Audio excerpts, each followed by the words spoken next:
Hello everyone, good morning, नमस्ते, शुभ बिहानी हैन। हजुरहरूको आजको दिन चाहिँ शुभ रहोस्, राम्रोसँग बितोस् हैन। साथै मेरो त झन् नहुने कुरै छैन। मैले चाहिँ यसरी बोलेर चाहिँ भिडियो नराखेको धेरै दिन भइसकेको थियो। आज चाहिँ मलाई बोलेर भिडियो बनाउनु मन लाग्यो। म चाहिँ बारीमा आएको छु साथीहरू।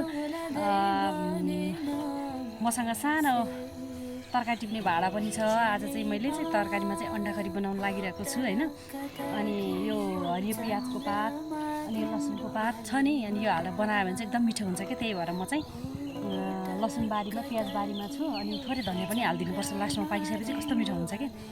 अनि साथै हजुरहरूलाई चाहिँ मलाई जस्तो भएको छ कि छैन के, अब भोट माग्न आउनुहुन्छ हैन, एउटा पार्टीको आउनुहुन्छ, गीत सुन्नु, ओहो म त यही पार्टीमा दिन्छु जस्तो हुन्छ हैन। साथै कुनै अब मानौ एमालेको गीत अब राम्रो छ नि त, एमालेको अब हैन, एमालेको भोट माग्न आउनुहुन्छ कार्यकर्ताहरू अनि साथीभाइहरू सबैजना।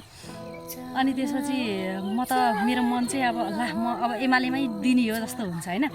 एकछिनपछि घन्टीका आउनुहुन्छ के, अनि सुन्छु, उहाँहरूको कुरा सुन्छु, होइन म त घन्टीतिर दिन्छु जस्तो हुन्छ क्या। अनि एकछिनपछि फेरि काङ्ग्रेसका आउनुहुन्छ गीत बजाउँदै, अनि मलाई मात्रै हो कि त्यस्तो हुने। अब चाहिँ म काङ्ग्रेसमा दिन्छु जस्तो हुन्छ क्या। अब मन एउटा, म मान्छे एउटा छु, भोट एउटा छ हैन। मलाई जस्तो को साथीहरूलाई हुन्छ कि अब जुन पार्टीको सुने पनि दिने त हुन त एउटैमा हो हैन।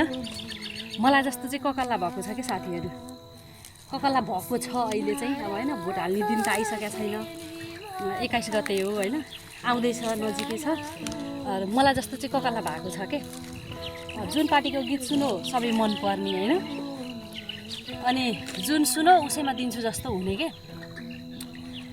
अब आफ्नो इच्छा हो हैन, आफूलाई जुन ठिक लाग्छ दिने त भोट एउटैमा हो, जुन ठिक लाग्छ उसैमा हाल्ने हो हैन, उही पार्टीमा हाल्ने हो।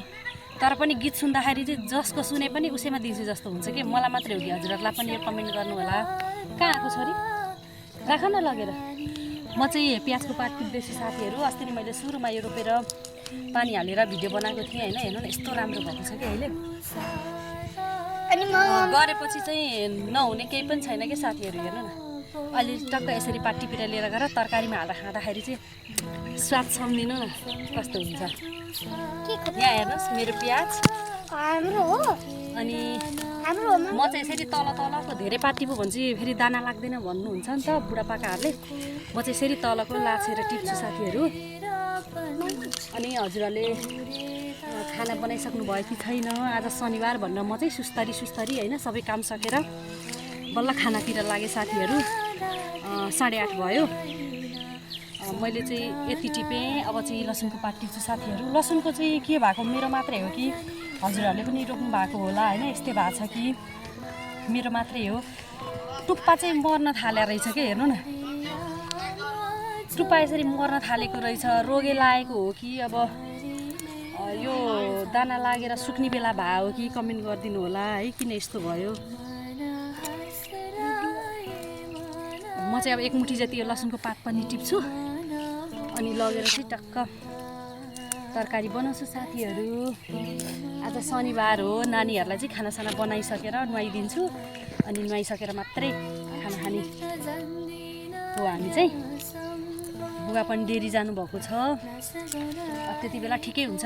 नानीहरूलाई नुहाइदिइसकेर लुगा चाहिँ पछि धुने हो। हेर्नु न यसरी टुप्पा मरेको छ कि मेरो मात्रै हो कि सबैको यस्तै हो? चिसोले त होइन होला, अहिले त त्यति धेरै चिसो पनि छैन। अब त केही दिनमा त यो उखाल्ने पनि बेला हुन्छ होला क्या साथीहरू। लसुन प्याज त अलि ढिलो होला, लसुन त उखाल्ने पनि बेला होला। ल साथीहरू यस्तै हो। आज चाहिँ नेपाली काङ्ग्रेसको घर दैलो कार्यक्रम छ क्यारे, यतै आउँदै हुनुहुन्छ। गीत बजिरहेको छ कि मलाई चाहिँ मनमा त्यस्तो भइरहेको छ। गीत सुन्ने साथै ओहो म त नेपाली काङ्ग्रेसमा दिन्छु जस्तो हुन्छ हैन। एकछिनपछि एमालेको आउनुहुन्छ गीत बजाउँदै, अब चाहिँ म एमालेमा दिन्छु हुन्छ।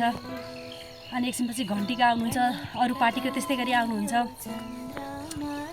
मलाई चाहिँ त्यस्तो हो कि दिने त एक भोट हो साथीहरू हैन, तर मन चाहिँ त्यस्तो भएको छ।